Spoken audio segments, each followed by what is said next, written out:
Jasmine Crockett, a calm and sharp civil rights lawyer, was invited as a guest on The View, an iconic daytime talk show that has been a staple in American media for decades.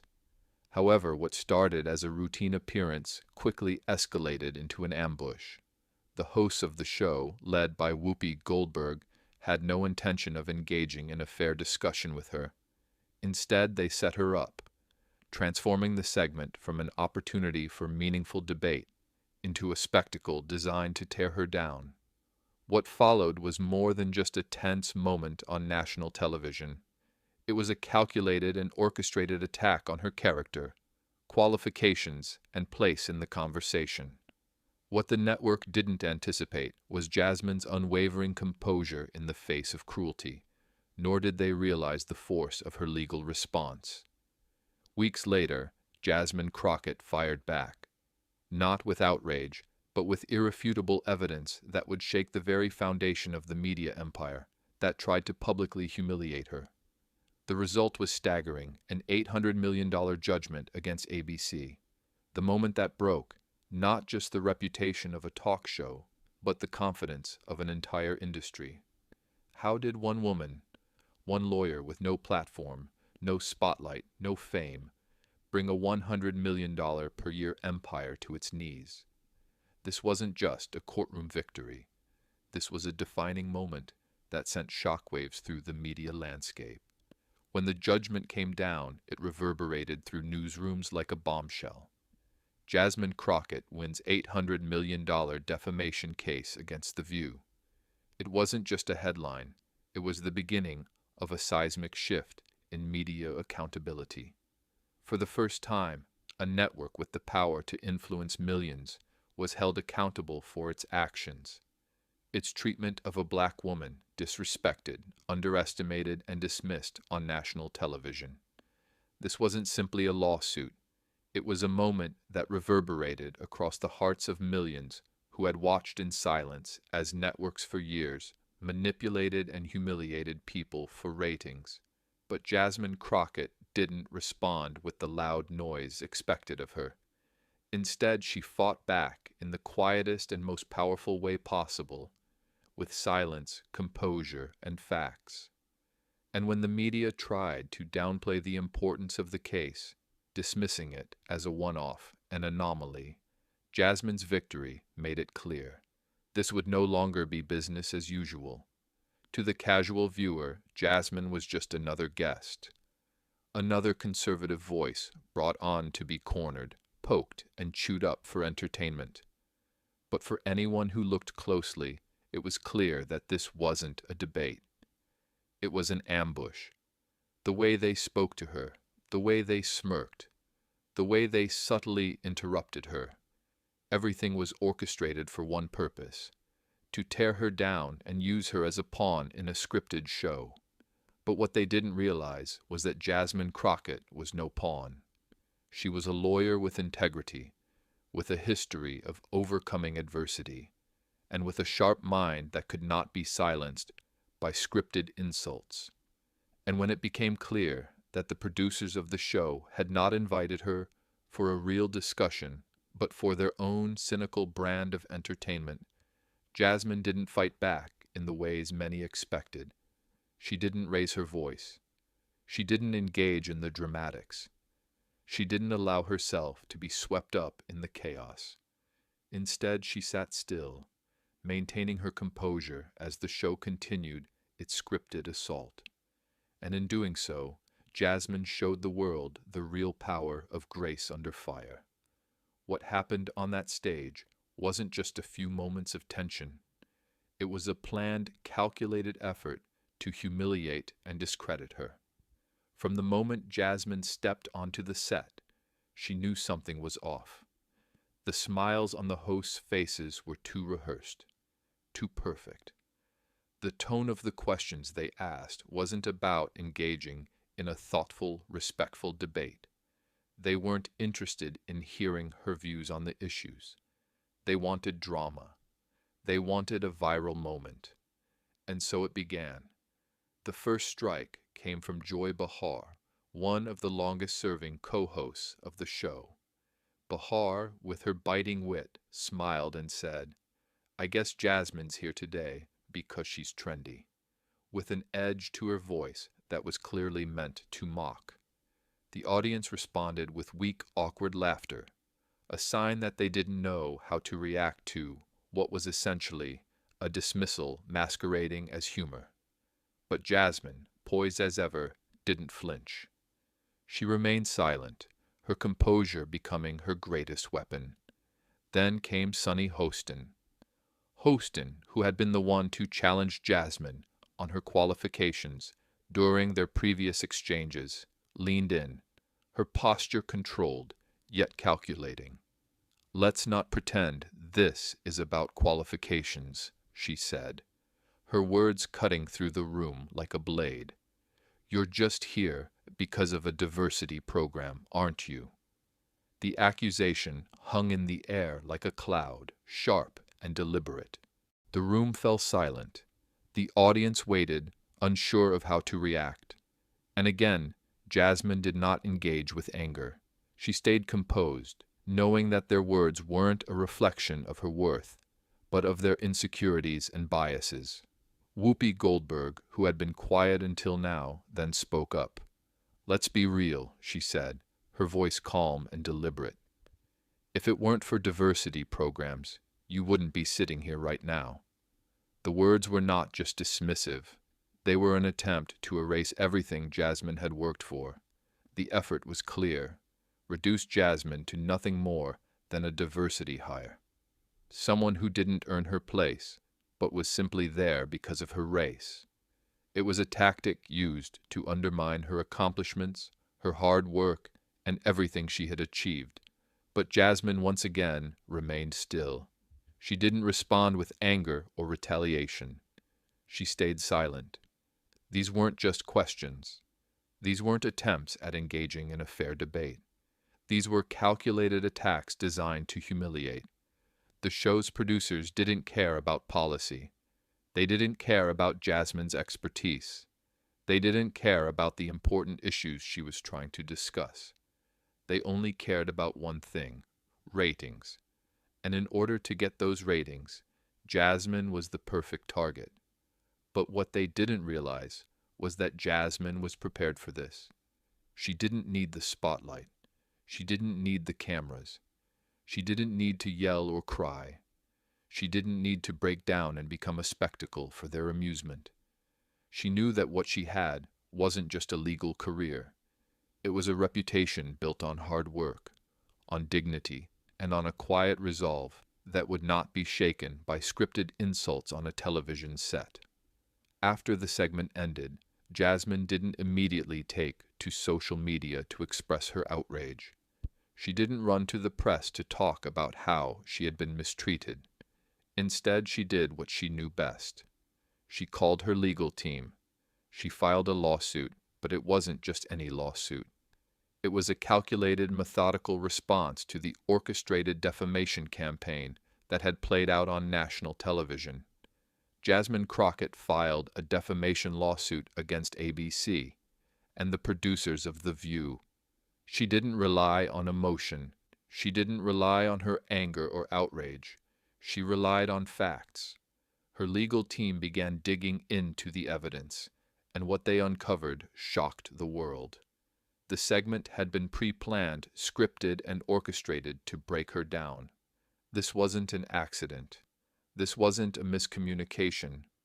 This was a carefully planned effort to humiliate her, and the legal team was ready to bring it to light. One of the most damaging pieces of evidence came in the form of an internal communication between the producers.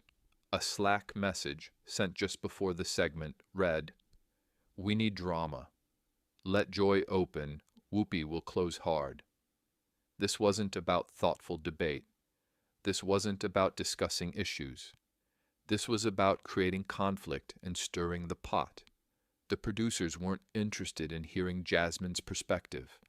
They were interested in creating a viral moment, no matter the cost. The message wasn't just evidence of poor planning. It was proof of the malicious intent behind the segment. But the most damning evidence came from a backstage audio recording.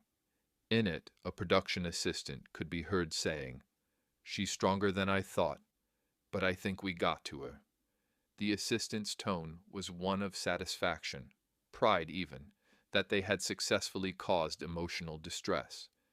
This was not a debate. This was a calculated attack. It was meant to hurt Jasmine, to make her look bad in front of millions of viewers. The lawsuit also included a backstage rehearsal clip, one that showed the hosts preparing for their segment. In this rehearsal, they were not preparing for a meaningful conversation. They were preparing for a confrontation. The tone was clear. This wasn't about discussing issues. It was about bringing Jasmine down. The evidence was clear. Jasmine wasn't invited to have an open discussion. She was invited to be torn down on national television. The legal team was meticulous in presenting the evidence. From the Slack messages to the rehearsal clips to the backstage audio, they made it clear that this wasn't just a mistake. It wasn't a random error. It was a deliberate, calculated attempt to destroy Jasmine's reputation. And when the verdict came, it was historic. The judge's decision in Jasmine's favor didn't just represent a win for her. It was a powerful statement against the manipulation of the media and the systemic mistreatment of people of color. The $800 million judgment was a financial blow, but it was also a cultural reckoning. The media, which had long been a powerful tool for shaping public opinion, was now forced to confront the reality of its own biases. The fallout from the trial was swift. Advertisers began pulling their contracts with ABC. Sponsors who had once supported the network without question now demanded answers. The View, once considered untouchable, was placed on indefinite suspension. Within 48 hours of the verdict, production stopped and the studio lights went dark. The show that had once enjoyed ratings and cultural relevance now found itself facing a complete overhaul. As Jasmine Crockett's legal triumph reverberated across the media landscape, the quiet power of her victory started to settle into the collective consciousness of the American public. The once muted conversations about media accountability, systemic bias, and racial representation grew into loud calls for action. The courtroom drama, which had started with Jasmine quietly asserting her dignity, had transformed into a nationwide conversation that could no longer be ignored. Jasmine didn't just take down The View. She struck at the heart of an entire media system that had long relied on exploitation disguised as entertainment. The immediate fallout was staggering. The entire culture surrounding daytime talk shows, once considered untouchable, was now being questioned. Networks that had once prided themselves on the art of television manipulation, the kind that blurred the lines between journalism and spectacle, began to feel the weight of their own creation. ABC, the network behind The View, faced its worst crisis in decades. Advertisers scrambled to distance themselves. Sponsors, once loyal, now turned their backs in fear of being associated with such a scandal. What had been seen as just television by so many was now exposed as an institution willing to degrade its guests for the sake of ratings. While ABC executives were reeling from the financial losses, internally they had a much harder reality to face. The network's public credibility had been shattered.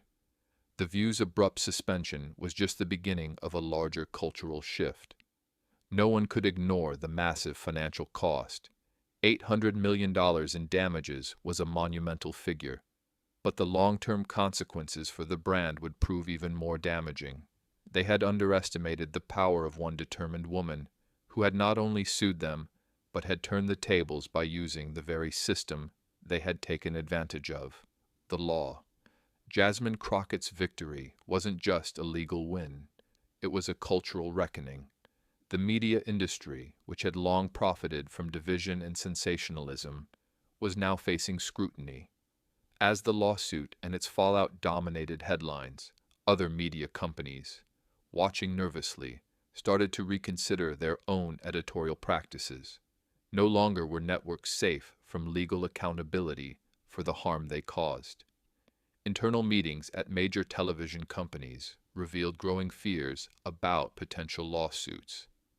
These companies had built careers off of the spectacle of public humiliation, but Jasmine Crockett had shown that the law could stop them in their tracks. For the first time, media organizations began discussing the need to change, to restructure their content to avoid the pitfalls of what had just occurred. The legal precedent set by Jasmine's lawsuit also became a case study in law schools across the country. What started as a personal battle for justice became a beacon of hope for legal professionals who believed in the power of the law to bring about real social change. Law professors incorporated the case into their syllabi. Legal scholars dissected the case as an example of how justice could be wielded to push back against media manipulation and unfair portrayals. The case was used to illustrate the importance of upholding one's dignity, regardless of the external noise, and how evidence, facts, and careful legal strategy could win out over media-driven drama. In media studies programs, the verdict also gained a special place. Students were taught not just about media's role in shaping public perception, but how it could be wielded as a weapon. Professors explained how the tactics employed by The View, coordinated attacks disguised as debate, manipulative editing, and the use of public humiliation, had crossed ethical lines. They pointed to Jasmine's case as proof that when a media organization purposefully damages an individual's reputation, it is no longer content, it's harm. Jasmine had fought back against this harm with precision and evidence, demonstrating that the media could no longer operate as a lawless entity, immune to accountability.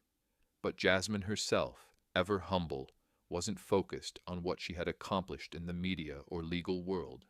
Her attention was on those who could benefit from the shift in the culture she had helped catalyze. She wasn't interested in parading her success in front of the media.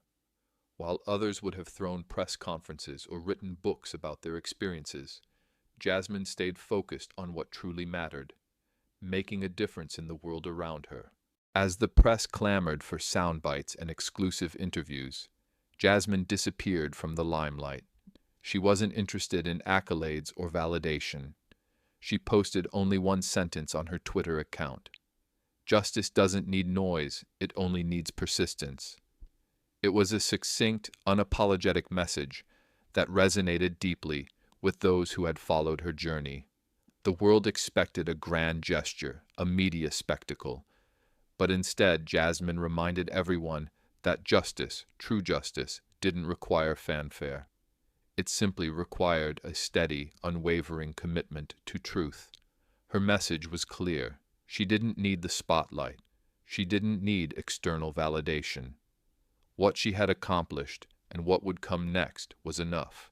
She had won in the courtroom, but even more importantly, she had changed the way people thought about media, accountability, and the law.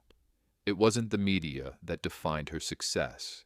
It was her persistence, her quiet strength, and her refusal to bend in the face of systemic abuse. But the world around her was shifting. Jasmine's victory didn't just send shockwaves through the media industry. It reached deep into the lives of everyday people. As the lawsuit became a symbol of accountability, many found themselves drawn to the quiet strength that Jasmine embodied. They began to see themselves in her, people who had once been ignored, overlooked, and belittled by a media system that favored spectacle over substance. For these people, Jasmine was no longer just a lawyer who won a case. She was a hero. She had shown them that the law could still protect them, even when the media tried to tear them down. One of the most powerful ripples of her victory came from men, working-class men veterans, and everyday fathers and grandfathers who had seen too much of their lives ignored by mainstream media. Many of them, who had been told to keep their voices down, who had been overlooked, began to reach out to Jasmine. Letters poured in from all over the country. Some were from men who had never followed a trial in their lives, who had never written a letter of support, but they saw something in Jasmine that made them speak up. A retired firefighter from Ohio wrote, "I watched that show with my wife for years. I stayed quiet. I knew something wasn't right. You proved I wasn't imagining it." Another, a Korean War veteran from Idaho, wrote, "You did what I thought no one ever would. You didn't just speak, you made them listen." These men who had once accepted the way things were, now found in Jasmine a symbol of defiance, a woman who had stood up to a powerful institution and forced it to reckon with its own wrongdoings. Jasmine didn't seek the recognition from these men. She didn't need the accolades. She didn't even respond to the letters publicly. She simply read them quietly, late at night in the stillness of her home. To her, it was never about the external noise. It was about the quiet victories that happened behind the scenes, the real changes in the lives of people who had long been dismissed. These letters weren't just messages of gratitude. They were a collective acknowledgement of what Jasmine had done for people who had long felt unheard. Her message was simple yet powerful. You don't have to be loud to be heard. You don't have to raise your voice to stand your ground. You don't have to become part of the spectacle in order to win. Jasmine had shown the world that sometimes silence is more powerful than any shout. She had faced the media machine and dismantled it with calm and precision, not out of malice or rage, but because she knew that truth, when backed by evidence, could always stand tall. As the months went by, Jasmine continued her work as a civil rights attorney, fighting for those who could not fight for themselves. Her victory had not changed her. She had not suddenly become a public figure. She had not sought fame or fortune. She had simply continued to do what she had always done, fight for justice quietly and effectively. Her legacy, however, was beginning to take shape in ways she hadn't expected. Law students, media professionals, and everyday people began to see in Jasmine a model for how to respond to the injustices of the world. They saw her not just as a lawyer, but as a symbol of integrity, in a world where integrity was often undervalued. They saw her as a woman who had stood her ground, not because she had to, but because she believed in the truth. As the years passed, Jasmine Crockett's name became synonymous with dignity, strength, and justice. Not because she had shouted the loudest, not because she had become a media sensation, but because she had done what many others couldn't or wouldn't do. She stood firm in the face of adversity.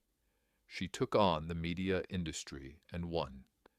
And as the world continued to turn, Jasmine's story wasn't just remembered as a courtroom victory. It became a symbol of a larger movement, one where people no longer accepted the systems that had been built to oppress